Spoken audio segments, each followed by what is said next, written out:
মেদিনীপুর হাসপাতালে ডক্টরদের সাসপেন্ড পদ্ধতি ঠিক নয়, আমি এই বিষয়ে যথাযথ রিপোর্ট করছি। মেদিনীপুর হাসপাতালে জানালো জাতীয় মহিলা কমিশনের সদস্যা।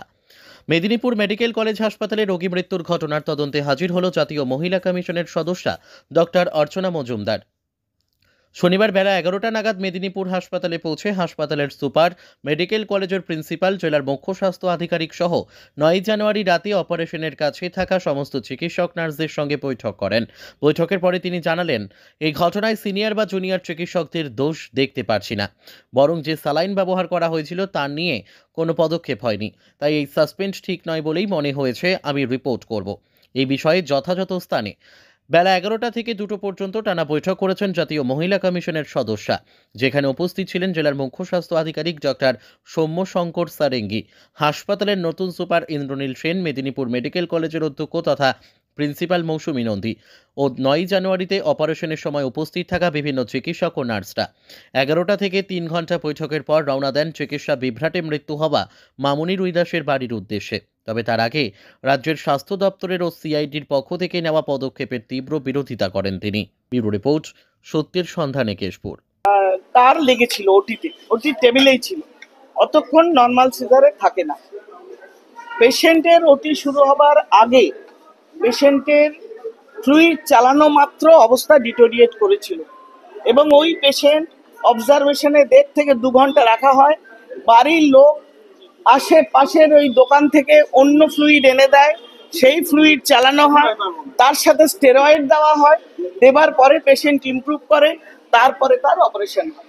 এটা একটা যেমন ব্যাপার, ঠিক সেই রকম ওটিতে 5 জন ডাক্তার 5টা ওটি করেছে, এই নয় যে একজন করেছে। এবং সিনিয়র ডাক্তার যিনি ক্লিনিক্যাল টিউটর বা আরএমও র্যাঙ্কের, মানে অ্যাসিস্ট্যান্ট প্রফেসরের তলায় অন ডিউটি ছিলেন, তিনি হাজির ছিলেন, পাশের ঘরেই ছিলেন এবং তাকে যখন ডাকা হয়েছে কন্ট্রোল করা যাচ্ছে না তিনি তখন দেখেছেন। আর বাকি যাদের নামে অ্যালিগেশন উঠেছে যে অন্য দূরের নার্সিংহোমে করছিল বা সেগুলো আমি কোনো ডকুমেন্ট পাইনি, সেটা ইয়েট টু সি। আমি অথরিটিকে বলেছিলাম আমাকে সবকিছুর একটা করে ফটোকপি দেওয়া হোক, কারণ আমি এটার যখন রিপোর্ট তৈরি করব তখন আমাকে এই ডকুমেন্টগুলো আমি যেখানে যেখানে রেকমেন্ড করব সেখানে পাঠাতে হবে। অথরিটি ওপর মহলে কথা বলেছেন এবং বলার পরে তারা কিন্তু আমাকে সেই ডকুমেন্ট সেইভাবে সম্পূর্ণ দিতে দেননি। আই এম ডিপ্রাইভড অফ, যেটা আয়োগের ইন্সপেকশনে আমরা যেই ডকুমেন্টগুলো ভ্যালিড মনে করি আমরা চাই সেগুলো দেওয়া হয়, সেগুলো দেওয়া হয়নি। অ্যান্ড মোস্ট ইম্পর্টেন্ট, যে ফ্লুইড নিয়ে অ্যালিগেশন, সেই ফ্লুইডগুলো যেই স্টোরে ছিল সমস্ত নাকি সিল করে তুলে নিয়ে যাওয়া হয়েছে।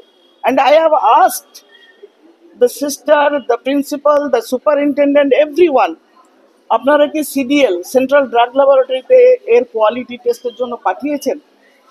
The answer is no, that has been seized by police, that has been seized by department. আমার প্রশ্ন, যদি কোনো ওষুধের ওপরে আমাদের কোনো প্রশ্ন থাকে, সন্দেহ থাকে, যেখানে মানুষ খালি চোখে ফাঙ্গাস দেখতে পায় বা এরকম কিছু আছে বলে মনে করে, সেই জায়গায় আপনাকে অতি অবশ্যই তাকে পরীক্ষা করতে পাঠানো উচিত।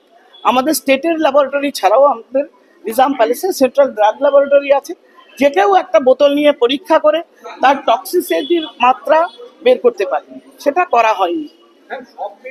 কি মনে হচ্ছে? আমি বলছি আরেকটা পয়েন্ট, খুব ভ্যালিড পয়েন্ট, যে একটা পেশেন্টকে যখন ডায়ালিসিস করা হচ্ছে তার ইউরিন আসছে না, তার urea creatinine not responding two dialysis, সেই পেশেন্টকে যখন করা হচ্ছে তার কারণ কি হতে পারে? যে ডিআইসির দিকে না, সেই পেশেন্টের ওরা বলছে 3% toxic granule persisting in one patient, আরও এদের মধ্যে এটা পাওয়া গেছে, which is going in favour of some toxic substance in blood.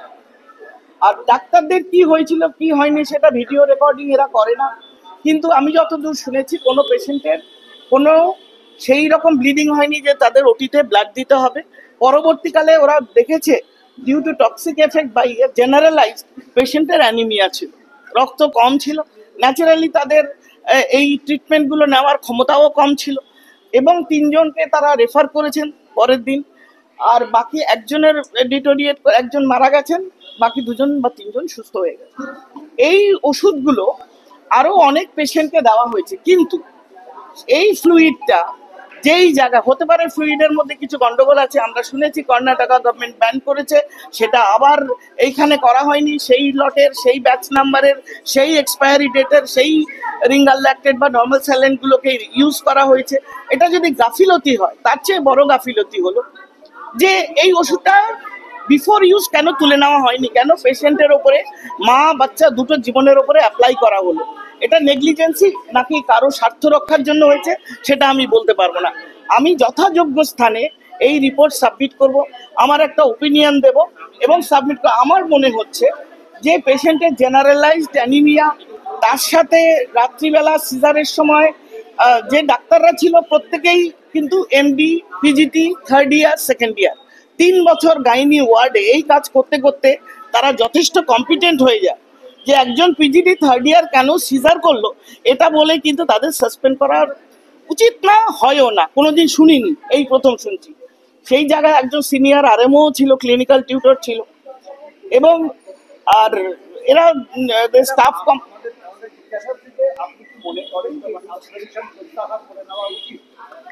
আমি তো মনে করি যে দেখুন সাসপেনশন তো কিসের ভিত্তিতে হলো?